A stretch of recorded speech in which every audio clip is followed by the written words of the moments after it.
बहुत समय पहले की बात है। किसी गांव में दो भाई रहा करते थे। एक भाई का नाम रामदास था, जबकि दूसरे भाई का नाम हरिराम था। रामदास बहुत अच्छा और दयालु इंसान था, जबकि उसका भाई हरिराम बहुत ही लालची और झगड़ालू इंसान था। वो लोगों को ब्याज पर पैसा भी देता था और किसी को भी ब्याज का एक पैसा नहीं छोड़ता था। दोनों भाइयों के पास अपनी अपनी जमीन थी, जिस पर वो फसल उगाया करते थे और अपने अपने परिवार का पेट पालते थे। रामदास की कोई संतान नहीं थी। उसकी पत्नी सीता एक भोली भाली नारी थी। रामदास सारा दिन खेतों में गुजारता था, जबकि सीता सारा दिन घर में काम किया करती थी। रामदास के भाई हरिराम का एक बेटा था, जिसकी उम्र 10 साल थी। हरिराम के बेटे का नाम रमेश था। रमेश बहुत ही शरारती था।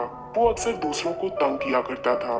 क्योंकि रामदास और उसकी पत्नी सीता की कोई संतान नहीं थी, इसीलिए वो भी रमेश से बहुत प्यार करते थे।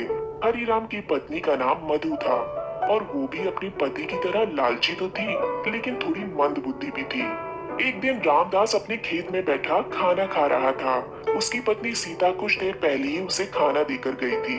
उसी समय वहाँ एक साधु बाबा आ गए। साधु ने रामदास से कहा, क्या तुम मुझे खाने के लिए कुछ दे सकते हो? मैंने कई दिनों से कुछ खाया नहीं है। क्यों नहीं साधु बाबा, आप बैठ जाइए और मेरे साथ भोजन कीजिए।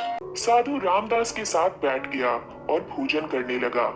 भोजन करने के बाद साधु ने रामदास से कहा, तुम बहुत अच्छे इंसान हो, मैं तुम्हारे लिए कुछ करना चाहता हूँ। साधु बाबा, आप मेरे लिए क्या कर सकते हैं? आप तो खुद एक फकीर हैं। साधु बाबा ने उसकी बात सुनकर मुस्कुराकर कहा, अरे तुम मेरी चिंता छोड़ो। इतना कहकर उसने एक किताब रामदास को दे दी।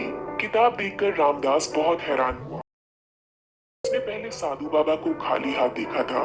उसे समझ में नहीं आया कि उनके पास अचानक ये किताब कहाँ से आ गई। साधु बाबा, यह तो एक किताब है, परंतु मैं तो पढ़ा लिखा नहीं हूँ। मैं इस किताब का भला क्या करूँगा? रामदास की बात सुनकर साधु बाबा मुस्कुराए और बोले, बेटे, ये ऐसी वैसी किताब नहीं है, ये एक जादू की किताब है और मैंने तुम्हारी अच्छाई से खुश होकर ये तुम्हें देने का निर्णय लिया है। लेकिन इस किताब में सिर्फ 4 ही पन्ने हैं। साधु बाबा की बात सुनकर रामदास हंस पड़ा और बोला, अरे बाबा, एक पूरी किताब और उसमें सिर्फ 4 पन्ने?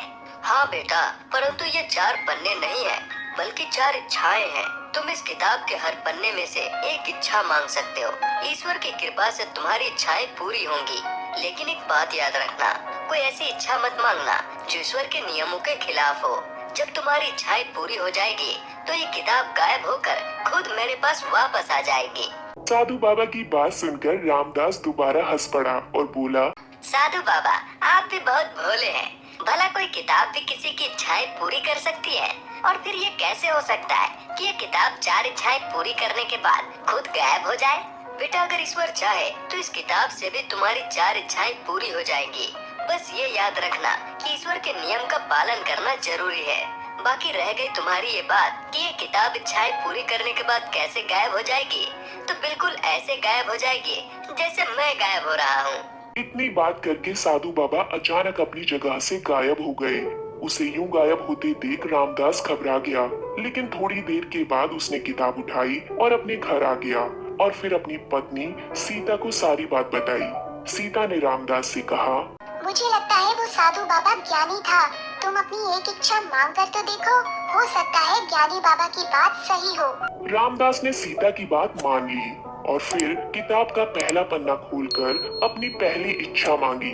मुझे बहुत से कीमती सिक्के मिल जाए। रामदास ने जैसे ही ये बात कही, किताब का पहला पन्ना गायब हो गया। अब किताब में सिर्फ 3 पन्ने रह गए थे। रामदास इसके बाद अपने काम में व्यस्त हो गया, क्योंकि पन्ना तो गायब हो गया था, लेकिन उसे अब तक सिक्के नहीं मिले थे। वो दिन वैसे ही गुजर गया और रामदास को कोई सिक्के न मिले। उसे लगने लगा जैसे किताब वाली बात झूठ है। अगले दिन रामदास अपने खेत से घर वापस आ रहा था। वो रास्ते में एक जगह से गुजर रहा था जहाँ बहुत ज्यादा घास थी। अचानक रामदास का पाँव किसी चीज से टकराया। उसने रुककर देखा कि आखिर उसका पाँव किस चीज से टकराया है, तो उसे एक माटी की छोटी सी हंडिया दिखाई दी। हंडिया का ढक्कन बंद था। रामदास ने हंडिया उठा ली और फिर जैसे ही उसने हंडिया का ढक्कन खोलकर देखा, तो कीमती सिक्के देखकर उसकी आंखें फटी की फटी रह गईं। हंडिया सिक्कों से भरी हुई थी। रामदास हंडिया लेकर तुरंत अपने घर पहुंचा और अपनी पत्नी सीता को सिक्कों से भरी हंडिया दिखाई और उसे सारी बात बताई। इसका मतलब कि ज्ञानी बाबा सच कह रहे थे। हाँ, ज्ञानी बाबा सच ही कह रहे थे। अब तो मुझे भी विश्वास हो गया। मैं सोच रहा हूँ कि अब किताब के दूसरे पन्ने में क्या मांगूं। इतने सिक्कों से तो हम बहुत अमीर हो गए हैं। अब हमें लोगों का भला भी सोचना चाहिए। तुम ऐसा करो कि बारिश के लिए प्रार्थना करो, क्योंकि हमारे गांव में पिछले 2 साल से बारिश नहीं हुई। नदी का पानी भी सूख रहा है। ऐसा ना हो कि गांव वाले भुखमरी का शिकार हो जाएं। रामदास को सीता की बात बहुत अच्छी लगी। उसने किताब के दूसरे पन्ने पर अपनी इच्छा बोली कि गांव में बारिश हो जाए। रामदास की दूसरी इच्छा भी पूरी हो गई। अगले ही दिन गांव में बारिश होनी शुरू हो गई और बारिश इतनी ज्यादा हुई कि गांव के सभी नदी नाले भर गए। अभी किताब के 2 पन्ने बाकी थे। रामदास अभी 2 इच्छाएं और मांग सकता था, मगर उसने सोचा कि अभी उसको इसकी जरूरत नहीं है। अभी उसके पास बहुत से सिक्के हैं। रामदास ने उन सिक्कों से और जमीन खरीद ली और एक बड़ा घर भी बना लिया। अब वो बहुत दौलतमंद हो गया था। रामदास का भाई हरिराम ये सब कुछ देख रहा था। उसे समझ में नहीं आ रहा था कि उसके भाई के पास ये धन कहाँ से आया है। एक दिन उसने अपनी पत्नी मधु से कहा, समझ नहीं आ रही कि मेरा भाई रामदास अचानक इतना दौलतमंद कैसे हो गया। उसकी और मेरी जमीन तो बराबर है और फसल भी एक जितनी ही होती है। हाँ, मैं भी हैरान हूँ, उनके पास इतनी दौलत कहाँ से आई? उन्हें कौन सा खजाना मिल गया है? मैं तो कहती हूँ तुम उससे खुद जाकर पूछ लो। आखिर वो आपका भाई है। मुझे नहीं लगता वो मुझे कुछ बताएगा। तुम ऐसा करो कि उसकी पत्नी से पूछो। सीता बहुत सीधी है, हो सकता है वो तुम्हें सारी बात बता दे। अगले दिन जब रामदास घर पर नहीं था तो मधु सीता के पास गई और उससे उनके दौलतमंद होने का राज पूछा। सीता बहुत भोली भाली सी थी। उसने मधु को सारी बात बता दी। मधु ने वापस आकर सारी कहानी अपने पति हरिराम को सुना दी। मधु की बात सुनकर हरिराम ने सोचा कि वो रामदास से वो किताब मांगेगा, क्योंकि बाकी की 2 इच्छाओं पर भाई होने के नाते उसका भी अधिकार है। उस दिन हरिराम के साथ बहुत बुरा हुआ। उसका बेटा रमेश नदी में डूबकर मर गया। हरिराम और मधु अपने बेटे की मृत्यु पर बहुत रोए, लेकिन वो कर भी क्या सकते थे। बेटे को शमशान घाट ले जाकर उसकी चिता को आग दे दी। रामदास भी अपने भतीजे की मृत्यु पर बहुत दुखी था। वो भी उसे अपने बेटे की तरह चाहता था। हरिराम अपने बेटे की मृत्यु होने के बाद भी किताब की बात नहीं भूला था। अगले दिन वो रामदास के पास गया और उसे कहा कि उसे जादुई किताब के बारे में पता चल गया है और वो चाहता है कि भाई होने के नाते रामदास किताब उसे दे, ताकि वो भी कुछ दौलत कमा ले। बेटे के मरने पर वो पहले ही बहुत दुखी है। अपने भाई हरिराम को दुखी देखकर रामदास उसकी बात मान लेता है और जादुई किताब हरिराम को दे देता है। साथ ही उसे ये भी बताता है कि कोई ऐसी इच्छा मत मांगना जो ईश्वर के नियम के खिलाफ हो। हरिराम ने रामदास से कहा कि वो ऐसी कोई भी इच्छा नहीं मांगेगा जो ईश्वर के नियम के खिलाफ हो। वो किताब लेकर मधु के पास आ गया, लेकिन उसे नहीं पता था कि मधु के मन में क्या चल रहा है।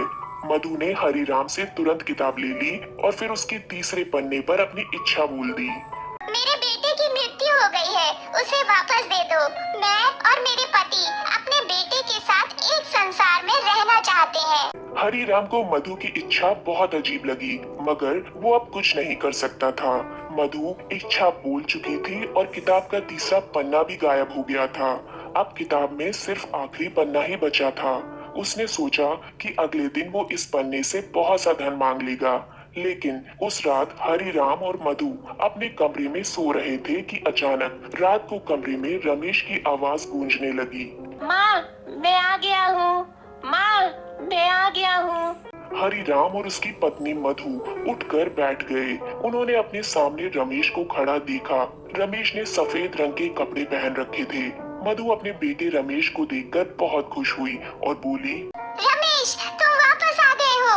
आओ, मेरे सीने से लग जाओ। माँ, मैं तुम्हारे सीने से नहीं लग सकता हूँ, क्योंकि मैं आत्मा हूँ, शरीर नहीं। परंतु मैंने किताब से इच्छा की थी कि तुम और हम एक ही संसार में रहेंगे। हाँ माँ, हम सब एक ही संसार में रहेंगे। मैं तुम्हें और पिताजी को मृत्यु देने आया हूँ और तुम्हारी आत्माओं को अपने साथ ले जाऊंगा और फिर हम एक ही संसार में रहेंगे। उसकी बात सुनकर हरिराम घबरा गया और बोला, क्या कह रहे हो? हमें मृत्यु नहीं चाहिए। माँ ने जो इच्छा जादुई किताब के सामने बोली थी वो तो जरूर पूरी होगी। मैं पहले पिताजी को मृत्यु देता हूँ, फिर मैं माँ को मृत्यु दूंगा। ये कहकर रमेश ने अपना हाथ आगे बढ़ाया तो हरिराम को यूं महसूस होने लगा जैसे उसका दम टूटने लगा है। उसने अपनी गर्दन पकड़ ली और बोला, ये मेरे साथ क्या हो रहा है? मेरी सांसें बंद हो रही हैं। मधु ने जब ये देखा तो उसने फौरन ही किताब उठा ली और उसके आखिरी पन्ने पर बोली, मेरे बेटे को वापस बुला लो, मेरे बेटे को वापस बुला लो, हम मरना नहीं चाहते। मधु के बोलते ही रमेश वहाँ से गायब हो गया और इसके साथ ही वो जादू की किताब भी गायब हो गई। हरिराम और मधु खौफ से एक दूसरे को देखने लगे। अगले दिन हरिराम ने सारी बात अपने भाई रामदास को बताई। मैंने तुम्हें पहले ही कहा था, कोई ऐसी इच्छा मत मांगना जो ईश्वर के नियम के खिलाफ हो। मधु ने बेवकूफी से दोनों इच्छाएं बर्बाद कर दी। अब कुछ नहीं हो सकता। इतना कहकर रामदास वहाँ से चला गया और हरिराम हाथ मलता रह गया। उसकी पत्नी की बेवकूफी से वह दौलतमंद बनने से रह गया था। किसी ने सच कहा है, ईश्वर लालची इंसानों की सहायता नहीं करता।